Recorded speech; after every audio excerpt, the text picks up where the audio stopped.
इस बार हमने जो मुख्य विषय सीखा और याद भी किया कि हम लोग सब मसीह के पत्री है, ये बात हमारे मन से कभी भी नहीं जाना है ना। पत्री का मेन बात क्या होता है कि पत्री को हमेशा लोग क्या करते हैं, पढ़ते हैं, है ना। तो हमें अच्छे से हमारे अंदर रहना है कि मुझे लोग पढ़ रहे हैं, चाहे मैं घर में हूँ, घर के लोग मुझे पढ़ रहे हैं, मेरे बच्चे मुझे पढ़ रहे हैं, मेरा पति मुझे पढ़ रहा है, मेरे रिश्तेदार पढ़ रहे हैं, मेरे पड़ोसी पढ़ रहे हैं, मेरे समाज मुझे हर समय क्या कर रहे हैं, पढ़ रहे हैं। हम लोग बहुत बार ऐसे जीते हैं कि भाई मेरे तरफ कोई इतना ध्यान नहीं दे रहा होगा, लेकिन इसलिए बहुत बार हम लापरवाह भी हो जाते हैं। इसलिए ये बात हमेशा हमारे मन में रहे, हर समय मुझे लोग क्या कर रहे हैं, पढ़ रहे हैं। तो पत्री में क्या दिया जाता है, में समाचार दिया जाता है ना।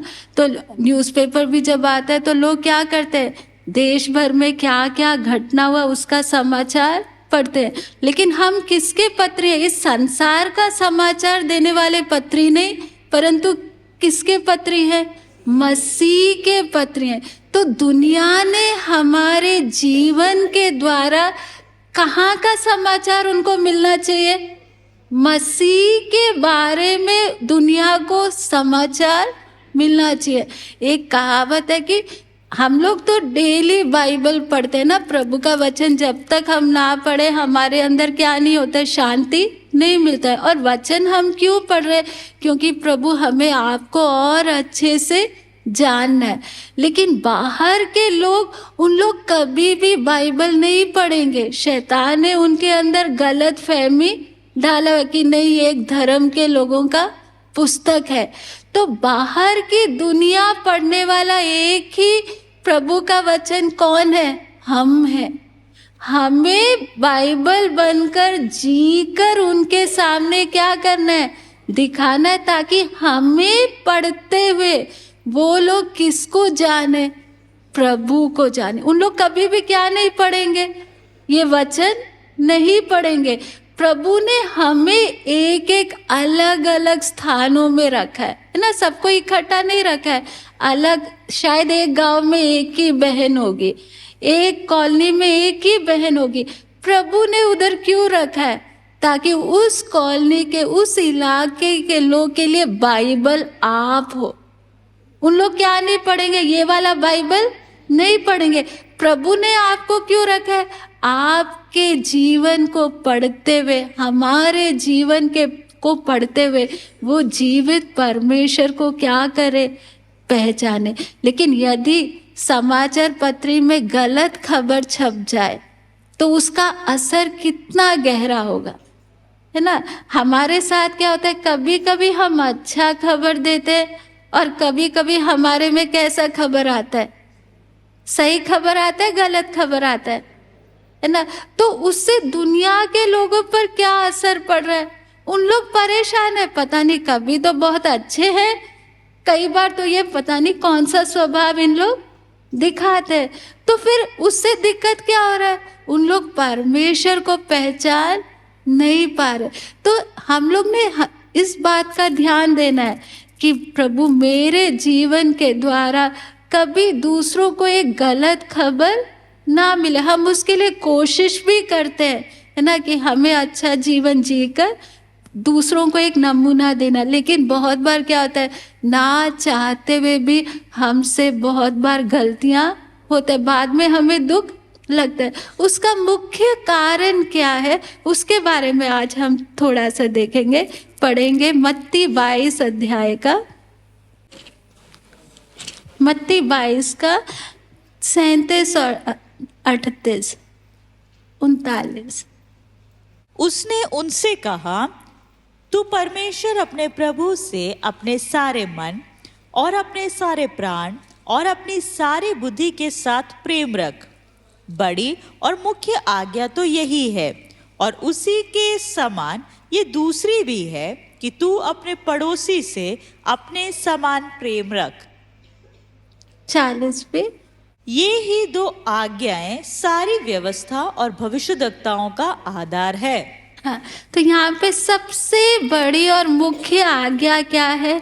तू परमेश्वर अपने प्रभु से अपने सारे मन और अपने सारे प्राण और अपनी सारी बुद्धि के साथ प्रेम रख, है ना।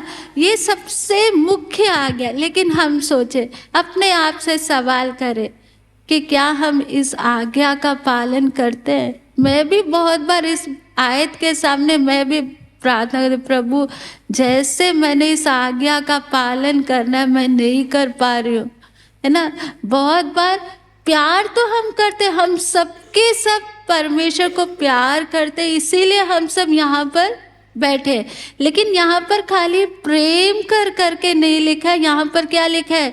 सारे मन से, है ना, सारे प्राण से, सारी बुद्धि से उस परमेश्वर को क्या करना है? प्रेम करना है। हम अपने आप को जांचते समय कई बार हम वचन से दाएं बाएं क्यों हो जाते हैं, है ना। हम परमेश्वर को भी प्यार करते, साथ में हम किससे भी हमारा मन लगा हुआ है? अपने परिवार से लगा हुआ है ना। हमारे बच्चे को कुछ कह दे, हमसे क्या सहन होता है? तुरंत हम परमेश्वर की आज्ञा को भी तोड़कर जिसने हमारे बच्चे से कुछ कह दिया उससे लड़ने को पहुंच जाते। तो वहां सवाल उठता है, क्या परमेश्वर को सारे मन से प्यार कर रहे हो या मैं अपने बच्चे से कर रही हूं? यदि मैं परमेश्वर को सारे मन से प्यार करती हूँ तो मैं परमेश्वर की आज्ञा को तोड़ते हुए मैं बच्चे के लिए जाकर क्या नहीं करूंगी? लड़ूंगी नहीं, है ना। कई बार कोई हमें चुभने वाली बात कह देता है, तुरंत उस समय हम बदला लेने को क्या हो जाते हैं? तैयार। तो वहां पर सवाल उठता है, क्या मैं परमेश्वर को प्यार करूं या मैं अपने आप को प्यार करूं? हमें अपने आप को जांचना है, कहाँ कहाँ हम वचन को तोड़ रहे हैं हमारे दैनिक जीवन में, छोटे छोटे बातों में, है ना। हम गुस्सा कर लेते, अकड़ लेते, वहां सब हम लोग किसको तोड़ रहे हैं? वचन को तोड़ रहे। वो किस कारण है? परमेश्वर प्रभु बोलते, जो मुझे प्रेम करता है वो मेरी आज्ञाओं को क्या करेगा? मानेगा। खाली अच्छे समय में नहीं, बुरे समय में भी किसकी आज्ञाओं को मानेगा? परमेश्वर की आज्ञाओं को मानेगा। लोग गाली देते समय परमेश्वर परख रहा है, ये मुझे प्यार करती है तो ये क्या नहीं करेगी? बदला नहीं लेगी। लेकिन ये यदि मुझसे बढ़कर अपने आप को प्यार कर रही है तो तुरंत पूछने पहुंच जाएगी, तूने मुझे कैसे गाली दिया, या तूने मेरे बारे में उल्टा सीधा क्यों बोला? कारण क्या है?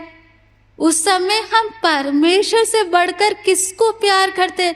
मेरी इज्जत को किसी ने हाथ नहीं लगाया। इसलिए हर समय हम लोग अपने आप को परखना है, क्या मैं परमेश्वर को अपने सारे मन, सारे प्राण और सारी बुद्धि से प्रेम करती हूँ या नहीं? क्योंकि सारे मन से प्यार नहीं करूँगी तो मेरी पत्री में अलग अलग समय अलग अलग खबर आएगा। कभी स्वर्ग के बारे में खबर आएगा और कभी नरक का आदत का भी क्या आएगा, उसमें खबर आएगा ना। हम लोग परमेश्वर के वचन में कई बहनों के जीवन के बारे में है दिया है, उनके प्यार के साथ हम अपने प्यार को जरा तुलना करके देखें। पढ़ेंगे मरकुस सुसमाचार उसकी 14 अध्याय का 3 आयत से। जब वह बेतनिया में शमून कोढ़ी के घर भोजन करने बैठा हुआ था, तब एक स्त्री संगमरमर के पात्र में जटामासी का बहुमूल्य शुद्ध इत्र लेकर आई और पात्र तोड़कर इत्र को उसके सिर पर उंडेला। आगे पूरा पढ़। परंतु कोई कोई अपने मन में रिसिया कर कहने लगे, इस इत्र का क्यों सत्यानाश किया गया, क्योंकि ये इत्र तो 300 दिनार से अधिक मूल्य में बेचा जाकर कंगालों में बांटा जा सकता था। और वे उसको झिड़कने लगे। हाँ, बस यहाँ पर हम एक स्त्री के बारे में देख रहे हैं। इसका हम 14 अध्याय का पहला 2 आयत भी पढ़े। 2 दिन के बाद फसह और अख़मीरी रोटी का पर्व होने वाला था। प्रधान याजक और शास्त्री इस बात की खोज में थे कि उसे कैसे छल से पकड़कर मार डाले, परंतु कहते थे, पर्व के दिन नहीं, कहीं ऐसा ना हो कि लोगों में बलवा मचे। यहाँ पर हम देखते हैं याजक और शास्त्री किस खोज में है। उस समय का माहौल हम जरा सोचे, इन लोग इंतजार करे कैसे भी हमें यीशु को पकड़ना है। तो माहौल क्या है? एक डरावना माहौल है, गंभीर माहौल है। उसके साथ उसका 10 आयत भी पढ़े। तब यहूदा इस्करियोती जो 12 में से एक था, प्रधान याजकों के पास गया कि उसे उनके हाथ पकड़वा दे। हाँ, तो यहाँ पर यीशु का ही एक चेला, वो भी उसके दिमाग में क्या चल रहा है कि कैसे भी मुझे यीशु को क्या करना है, पकड़वाना है ना। ऐसे समय में एक बहन, जरूर उसके जीवन में प्रभु का काम हुआ होगा, उसके बारे में देखते हैं।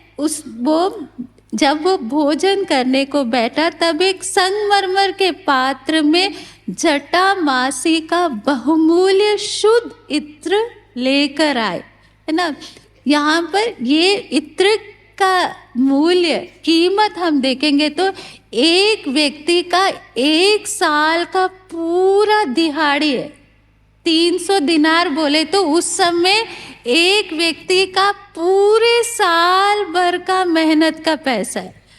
इतना कीमती इत्र लेकर यीशु के पास आई और उसने क्या किया, यीशु के सिर पर वो संगमरमर का पात्र तोड़कर वो इत्र किसके सिर पर डाला? प्रभु यीशु मसीह के सिर पर डाला। उस समय का रिवाज था, कोई मेहमान आए तो क्या करते थे, पैर धोते थे और सिर पर तेल लगाते थे।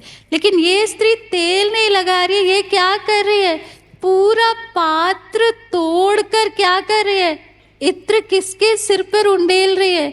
प्रभु यीशु मसीह के सिर पर उंडेल रही है। तो यहाँ पर हम 2 झुंड के लोगों को देख सकते हैं। वहाँ पर कुछ लोग जो यीशु के पास बैठे, उन लोग को क्या लगा, बुरा लगा। देखो इतना कीमती इत्र है, इस इत्र को ऐसे क्यों बेकार किया गया? इसको क्या कर सकते थे, बेचकर हम कम से कम कंगालों के को दे सकते थे। उनके लिए पैसा बड़ा था कि इतना ज़्यादा पैसा क्या हो गया, बेकार हो गया। लेकिन यदि हम स्त्री से, उस बहन से पूछे, उसके लिए पैसा बड़ा है या यीशु बड़ा है ना। चाहे ये कितना भी कीमती हो, इससे भी कीमती प्रभु है। इसलिए उसने वो इत्र को क्या का पात्र को क्या किया, तोड़ा। तो उसके प्यार और हमारे प्यार को जरा नाप के देखे। हम क्या इस स्त्री के समान करेंगे, है ना? हाँ, हम करेंगे, थोड़ा बहुत करेंगे। लेकिन आगे हम देखते, उसका आगे पढ़ेंगे 6 से। यीशु ने कहा, उसे छोड़ दो, उसे क्यों सताते हो? उसने तो मेरे साथ भलाई की है। कंगाल तुम्हारे साथ सदा रहते हैं और तुम जब चाहो तब उनसे भलाई कर सकते हो, पर मैं तुम्हारे साथ सदा ना रहूंगा। जो कुछ वह कर सकी उसने किया। हाँ, यहाँ पर देखो यीशु का जवाब क्या है और लोगों का कैसा उसके प्रति प्रतिक्रिया है। लोग क्या बोल रहे हैं, है ना, इसने तो इतना ज्यादा पैसा क्या कर दिया, बेकार करिए। उसको क्या करे, झिड़क रहे। लेकिन यीशु क्या बोल रहा है, इसको क्या मत करो, झिड़को मत। इसने जो मेरे लिए जो ये कर सकती थी वो उसने किया। क्या यीशु हमारे बारे में बोल सकता है, जो ये कर सकती थी इसने मेरे लिए किया है ना? इसका प्यार, उसने पूरा अपना प्यार किसके पास लाके उंडेल दिया, प्रभु के पास लाके उंडेल दिया ना। एक दिन यहाँ पर तो हमारा सबके पास अपना अपना परिवार है, लेकिन हमारा परिवार के साथ का रिश्ता कहाँ तक ही है, ये शमशान घाट तक ही है, लेकिन हमें समझना है हमारा अनंत काल का रिश्ता किसके साथ है? प्रभु के साथ है। प्रभु के साथ हमें अनंत काल बिताना है ना। तो क्या प्रभु के सामने, जैसे ये बहन के विषय में प्रभु गवाही दे रहा है, इससे जो कुछ हो सकता था इसने किया। क्या मेरे बारे में प्रभु कहेगा? है ना, आगे प्रभु क्या बोल रहे हैं, उसका 8 आयत पढ़े, उसका आगे पढ़े। जो कुछ वह कर सकी उसने किया, उसने मेरे गाड़े जाने की तैयारी में पहले से मेरी देह पर इत्र मला है। मैं तुमसे सच कहता हूँ कि सारे जगत में जहाँ कहीं सुसमाचार प्रचार किया जाएगा, वहाँ उसके इस काम की चर्चा भी उसके स्मरण में की जाएगी। हाँ, तो प्रभु क्या बोले, जहाँ कहीं भी सुसमाचार प्रचार किया जाएगा वहाँ इस बहन के इस काम की क्या की जाएगी? चर्चा। क्यों? परमेश्वर के सामने इसका प्रेम इतना कीमती है ना। प्रभु हमारे प्यार को कभी तुच्छ नहीं समझता है। प्रभु देख रहे हैं हमारे पूरे जान से, पूरे शक्ति से हम प्रभु के लिए क्या करें। शायद संसार उसको समझे ना, लेकिन कौन देख रहा है? परमेश्वर। इसलिए हमारा हमेशा प्रयास क्या रहना है, प्रभु अपने इस संसार में मुझे मौका है, मरने के बाद मुझे मौका नहीं है। परमेश्वर ने मेरे लिए अपना प्यार कैसे प्रकट किया? स्वर्ग से इस पृथ्वी पर आकर मेरे लिए जब अपना आखिरी बूंद खून तक बहाया, है ना। अब मेरा काम है, मैंने अपना प्यार प्रभु के लिए कितना है, कहाँ प्रकट करना है? स्वर्ग में जाकर नहीं, इस संसार में रहते हुए मुझे अपने प्रेम को प्रकट करना है। इसके साथ हम पढ़ते हैं यूहन्ना में भी, इस बहन को हम सब अच्छे से जानते हैं, यूहन्ना 20 अध्याय का पहले आयत से। सप्ताह के पहले दिन मरियम मगदलीनी भोर को अंधेरा रहते ही कब्र पर आई और पत्थर को कब्र से हटा हुआ देखा। यहाँ पर हम देखते हैं मरियम मगदलीनी किस समय आई है? भोर को अंधेरा रहते हुए। क्या हमारे अंदर वो हिम्मत होगा? देखो, यीशु को कहाँ चढ़ाया गया है? क्रूस पर चढ़ाया गया है ना। उधर उन्होंने क्या किया? पहरे लोगों को भी रखा है। ऐसे समय में हम तो डर के छिपकर अपने कमरे से भी क्या नहीं करेंगे, बाहर नहीं निकलेंगे कि कोई हमें देख ना ले, कोई हमें पकड़ ना ले। लेकिन इस मरियम मगदलीनी का प्यार को हम अपने प्यार के साथ थोड़ा सा नापे, है ना। ये अंधेरा रहते समय में भी अपने बारे में परवाह ना करते हुए कहाँ आए हैं? कब्र के पास आए हैं, है ना। इसके आगे हम पूरा पढ़ लीजिए फिर 2 आयत से। तब वह दौड़ी और शमौन पतरस और उस दूसरे चेले के पास जिससे यीशु प्रेम रखता था आकर कहा, वे प्रभु को कब्र में से निकाल ले गए हैं और हम नहीं जानते कि उसे कहाँ रख दिया है।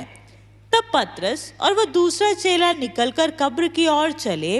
वे दोनों साथ साथ दौड़ रहे थे, परंतु दूसरा चेला पतरस से आगे बढ़कर कब्र में पहले पहुंचा और झुककर कपड़े पड़े देखे, तो भी वह भीतर ना गया।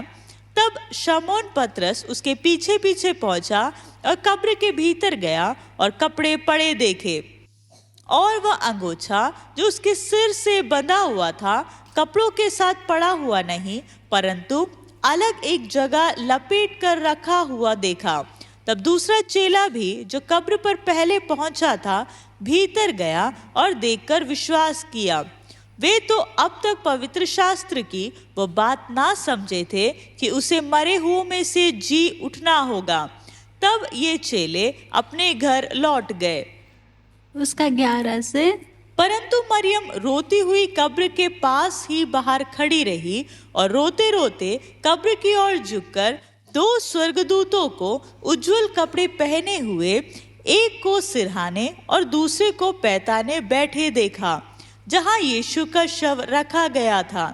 उन्होंने उससे कहा, हे नारी, तू क्यों रोती है? उसने उनसे कहा, वे मेरे प्रभु को उठा ले गए और मैं नहीं जानती कि उसे कहाँ रखा है। ये कहकर वो पीछे मुड़ी और यीशु को खड़े देखा, पर ना पहचाना कि ये यीशु है। यीशु ने उससे कहा, हे नारी, तू क्यों रोती है? किसको ढूंढती है?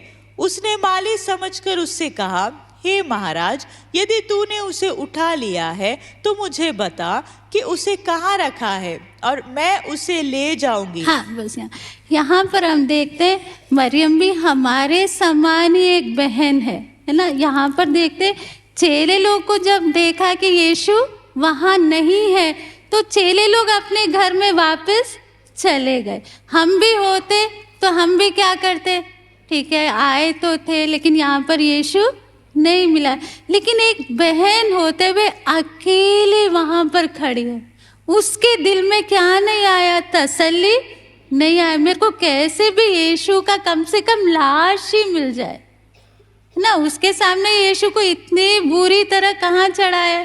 क्रूस पर चढ़ाया। सब लोग ने मिलकर यीशु को कहाँ रखा है? उस कब्र में रखा है। अब वो किसके लिए तरस रहे? कैसे भी मुझे क्या चाहिए? यीशु का लाश चाहिए।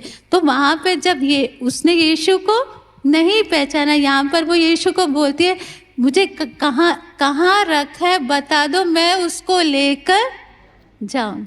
हम में से कोई ऐसा बोलेगा है ना? हम मरियम से सवाल करें, मरियम तू कैसे उस लाश, तू अकेले कैसे उठाएगी? तुझे इस लाश से मिलेगा क्या? लेकिन उसका प्यार इतना यीशु के लिए क्या था?